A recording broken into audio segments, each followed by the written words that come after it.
Okay, so it's been a couple months right now with the Leica SL2-S, and I just want to jump on and give you my take, my comparison of the SL2-S, which is lower megapixels but higher autofocusing, more adapted for video, so more of a hybrid camera um, solution as opposed to the SL3, which is obviously 60 megapixels, only 200 or so phase detect auto points. This one has 700 and change. Don't have the exact numbers with me, but it's significantly more. And just right off the bat, I honestly was not all that excited when I heard the SL2. I was very happy with the SL3. I'm more photography based, so the video was, non issue for me. Yeah, it didn't track as well as like the Canon, as my Canon or any of the major the Sony or Canon cameras do. But I was happy with it. I was getting shots. I love the image quality, love the UI, everything. You can see my other videos to kind of get my impressions or my viewpoint is on the SL system. So for me, I really like it. I really like it, and I love the UI and the way it integrates with the app and the connectivity and whatnot. SL2S is a significant improvement in terms of autofocus.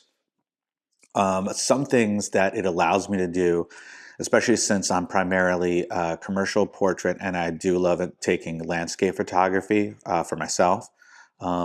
A lot of the pieces I'm working on a couple of projects for my wife where I want to get something to fill this wall from the desert from Joshua trees. So I'm going to be working on that for the next couple of months, trying to get something that'll look good up there. With the SL3S, it's lower megapixels. So right off the bat, you'd think that that'd be an issue, create some problems. SL3 is 60 megapixels. Now, I have large prints, about 30, I'll show pictures of the print, but I have large prints about 35, 38 inches on the long end, 16 by 9 crop, and those look good. For larger prints, I could probably get away with a lower DPI, but it just wasn't enough megapixels, even the 60. And even with me trying to, augment, increase the size, I didn't like the quality. With this one, and I kind of want to check it out because I haven't enlarged, I haven't printed anything using the multi-shot that they have on here. Which, be honest with you, I've never used the multi-shot feature. This one on the Leica SL3-S seems to be probably the best implemented multi-shot. So for me, it's kind of a really interesting best of both worlds. I have the really kind of sweet spot, 24 megapixel for like paid shoots, for portrait shoots, where you're going through several shots. I got the speed. I have the low light. The low light on this is significantly better than the SL3 and the Q343, which is my everyday.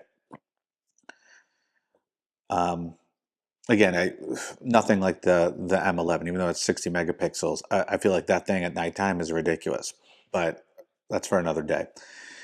Um, so for me, this thing is unbelievable. For video, the improved autofocus, the added autofocus points, the tracking here is Canon level, Canon Sony level, like no issues. Literally, was tracking a toddler running around numerous times with 35, 50, and using the appos, which apparently are slower tracking. Then I was using the 70 to 200 tracking, spotless.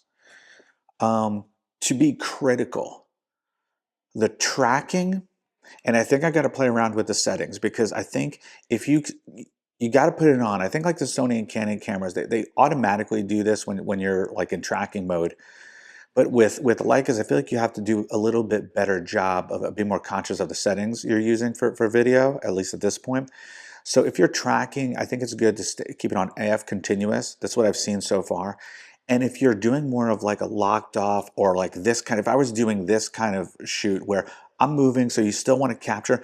I would use the intelligent autofocus because that way it doesn't really kind of hunt.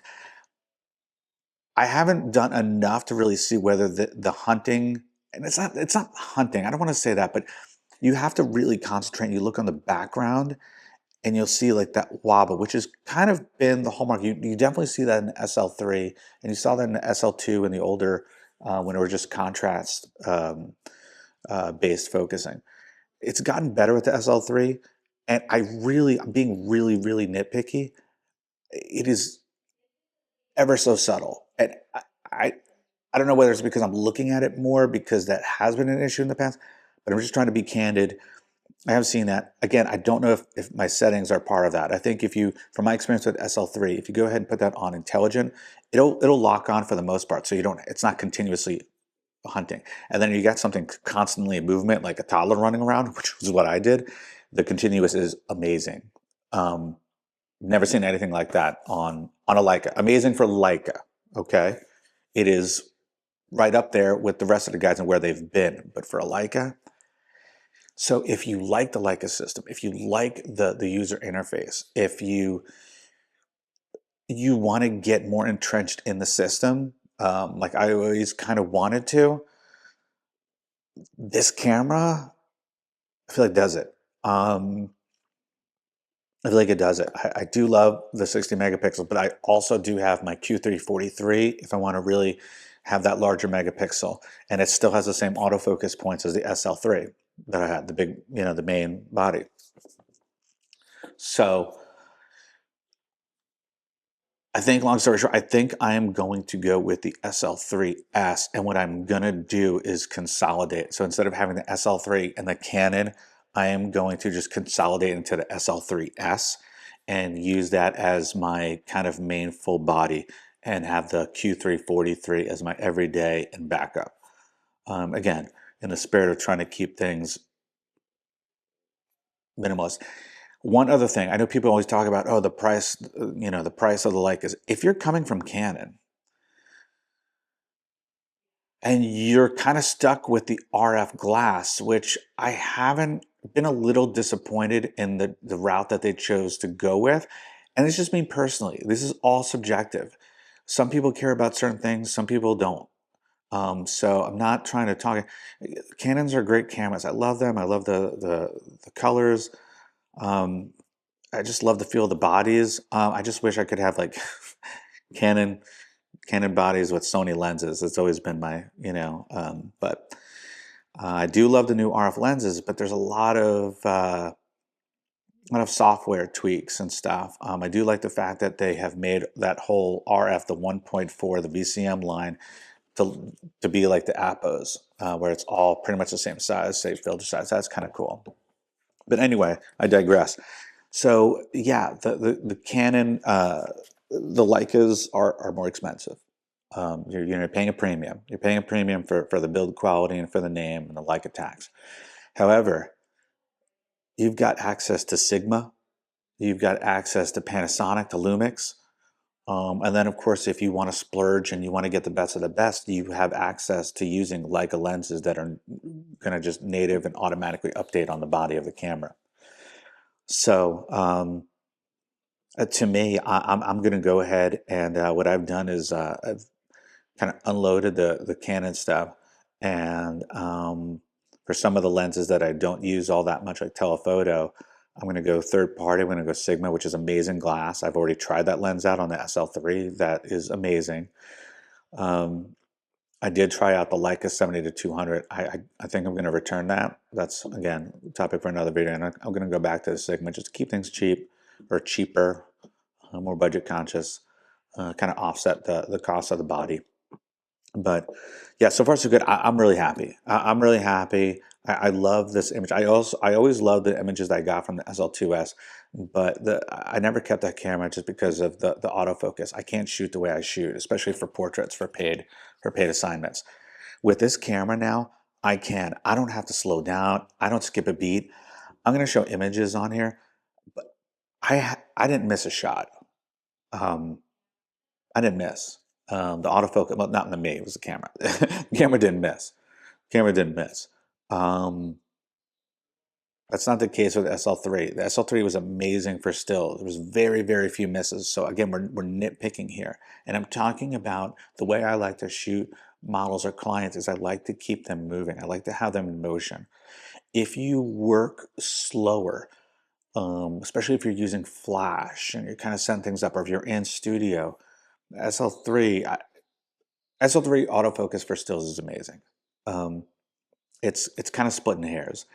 But this is significantly better to the point where you can use this for sports and action, not professionally, but for, if you're shooting high school sports or your kids' sports or something like that, or if you got kids running around. Um, if you want to do some light amateur bird photography or something like that, you can do that. And then you have access to these third-party lenses, and you don't have to be stuck with Canon RF. Again, selfishly talking about if you're coming from a Canon shooter. Um, if you're coming from Sony, yeah, you still have access to the third-party stuff, but you're limited. You get that third-party stuff. You don't get the full 30 frames per second. They cut you off at 15. That's not the case with the Leica SL3-S. You're still getting 30 frames per second. Yeah, it's not stacked, so there is going to be some, you're going to see some warpage and stuff like that for super, super fast moving in certain extreme situations. But you're not going to be capped off in speed. So that's the decision making. There's compromise. There's pros and cons to everything. But at least you have those options to make, even if you're coming from Sony.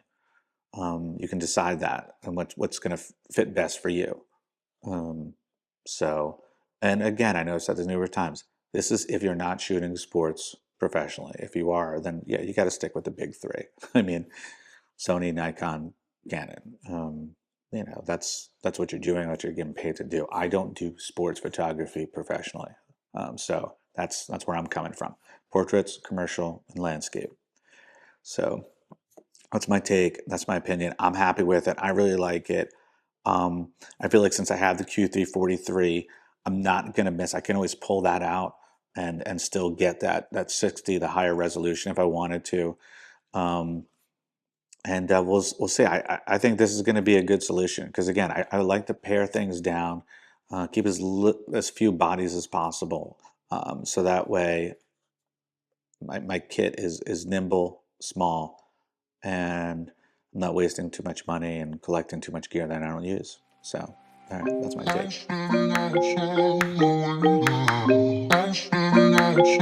take.